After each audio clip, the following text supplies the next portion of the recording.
Fizičari tvrde da je sve materijalno. Materija je nastala iz prvobitne tačke koja je eksplozijom stvorila čitav svemir, šireći se do sadašnjih razmera. Kojim volšebnim trikom su trilioni tona zvezdano-planetarne supstance stali u prvobitnu tačku? Kažu da su iz te tačke istovremeno počeli širiti vreme i prostor. Gde se nalazila ta tačka ako pre nje nije bilo prostora? Kakvo je stanje bilo te materije u tački pre nego je dobila napad besa i eksplodirala? Da li je pre eksplozije postojala večnost i bezvremenost? Može li iko zamisliti tačku bez prostora? Zašto bi ta tačka uopšte radila tako nešto ako nije svesna? Ajde da vidimo da li mi uopšte znamo o čemu pričamo kada spominjemo tačku. Ovo je zapravo priča o mitovima fizike. Ne radi se o šali. Fizičari kao i biolozi imaju svoje mitove koje uspevaju da nametnu kao naučne činjenice zahvaljujući lenjosti mozga široke publike i već odavno navikle da sve što dolazi sa etiketom nauke vide kao neprikosnovenu stvarnost. Ova ubedljivost nauke potiče od njenog velikog uspeha da stvara tehnološka dostignuća. Problem nastaje kada naučnici krenu da saopštavaju neke teorije o temeljnim temama života.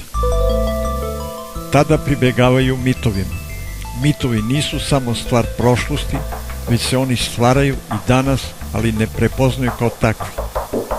Nije sve o čemu govore naučnici nauka, već su neke stvari čista vera, jer su nedokazive niti činjenične, iako o tim stvarima govore kao da su stvarnost. Vreme je da fizičari prepoznaju svoje budne snove kao takve i shvate da je materija stanje uma. Ako mi neko od njih pokaže neku materiju izvan ljudskog uma, ja ću progutati čitav kosmos. Eto je spolja svuda oko tebe, reći će fizičari. A šta je to svuda oko mene, odnosno gde je granica toga oko mene i uma u meni? Zar postoji neki doživljaj materije oko nas osim u našem mozgu i umu? Zar takođe ne sanjamo materiju u snovima, koja je jednako čvrsta kao i ova u budnom stanju, ali i odmah posle buđenja nestaje? Mogu li nam fizičari odgovoriti gde nestaje materija iz naših snova kada se probudimo? Gde nestaje ova materija kada napuštamo ovaj život? Ostaje i dalje za nas koji smo ovde, odgovorit će fizičari. Ostaje jer se nastavlja hipnotičko dejstvo materijalnog uma te njegovo projektovanje od bića koje se nalaze ovde. Ako prihvatimo da je sva materija naduvani balon iz jedne tačke, kao što to tvrde fizičari, onda se može verovati da će se nekada taj balon vratiti u tu tačku, što znači da materija nije uvek materijalna, jer tačka postoji samo kao apstraktni pojam u umu. Dakle, materija na početku nije bila materijalna, što ukazuje na to da je proizašla iz nečeg drugog, nematerijalnog. Iz čega? Tačka je nešto što nema dimenzije, po tvrdnji matematičara, pa prema tome ono što nema dimenzije na početku, nema ni u sredini, niti na kraju. Nemojte zaboraviti da je tačka majka materije, odnosno svemira, po tvrđenju fizičara. Dimenzija je pojam koji postoji u odnosu na nešto, što znači da ni jedna dimenzija ne postoji sama po sebi ni za sebe. Razmišljanje pomoću dimenzije je konstrukcija privida. Potpuna stvarnost je neodrediva i neiskaziva dimenzijama. Dimenzija nema apsolutno postojanje, već relativno. Hajde da vidimo šta je temperatura, odnosno toplota. Ono što je veoma zagrejano svetli, a ono što je hladno tamni. Da li je svemir odmah nakon eksplozije zasvetlio ili nešto kasnije? Fizičari tvrde da se dogodio veliki prasak iz jedne tačke, jer mi vidimo da se svemir širi, ali nema dokaza da je svemir odmah zasvetlio, pa prema tome nema dokaza da ga možemo videti u početnom stadijumu, te da je zaista nastao iz jedne tačke. Čime fizičari dokazuju da je svemir nastao iz jedne tačke, velikim praskom, kada ne mogu dokazati da je čitav svemir zasvetlio da bi ga je bilo moguće u toj fazi videti. Ako se materija zagreva tokom vremena, postaje svetlost, što znači da prestaje biti ono što o njoj znamo dok je hladno. Materija na veoma visokoj temperaturi, za koju niko ne zna zapravo šta je, postaje nematerijalna. Ja mislim da je svetlost vrsta transformisanog uma, jer je mogu stvoriti zamišljenjem. Takođe to mogu uraditi sa zvukom. Dakle, moj može čuti muziku i videti svetlost kao nešto što ne dolazi iz spoljašnjeg sveta. Takve stvari se i onako događaju i u snovima kod svih ljudi. Sva materija i čitav svemir zajedno sa nama postoji i traje u vremenu. Šta je to vreme? Nikada nisam čuo odgovor od fizičara.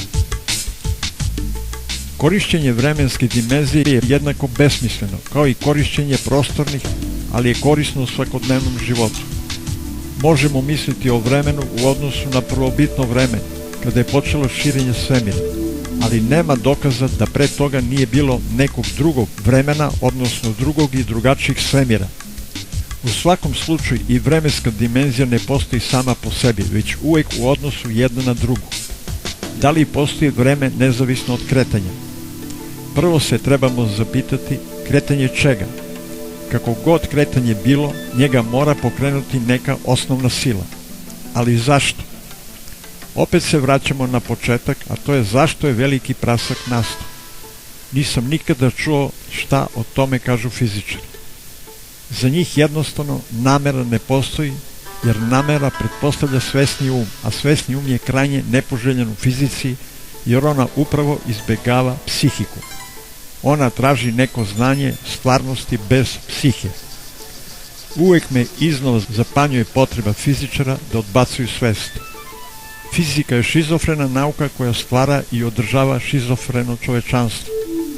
Posle svega možemo zaključiti da je zemlja čvrsta, voda meka i tečna, vatra vrela, vazduh hlak, a prostor prazan.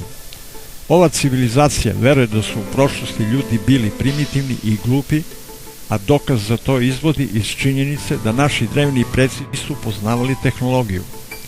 Naši drevni preci su poznavali tehnologiju uma, koja je današnjim fizičarima nepoznata, a dokaz tome da su imali znanja iz kojih današnji i ne samo današnji fizičari stalno kradu ideje, prikazujući ih kao svoja otkrića. U Vedama i spisima Mahajana budizma se nalaze svi elementi današnje nauke. Naši preci nisu bili šizofreničari i nisu odvajali spoljašnji um od unutrašnjeg.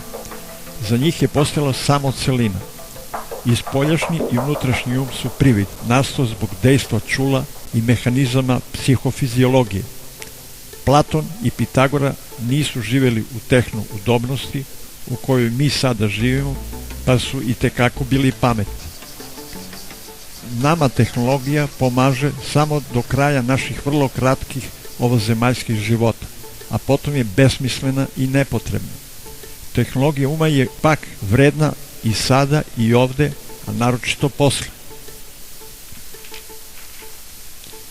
Mit o tehnologiji kao spasenju čovečanstva je precenjen i takva tehnologija ne može više ići dalje bez preobražaja pogleda na svet i stvarnost. Materija se mora vratiti svojoj pravoj prirodi, odnosno mora se sagledati kao vrsta uma. Tada ćemo ući u novu epohu i vratiti se kulturi kako je bila pre više desetina hiljada godina. Vreme nije linearna dimenzija, već kružna, zbog čega ćemo kretanjem u budućnost stići u prošlost. Vreme stvara materiju, stvara vreme, a duša svemira um.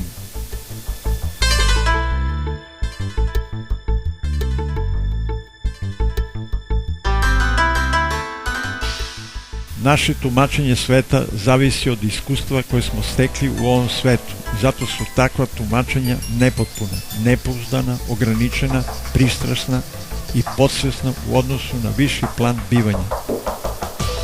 Fizičari trebaju shvatiti da postoji um iznad ljudskog.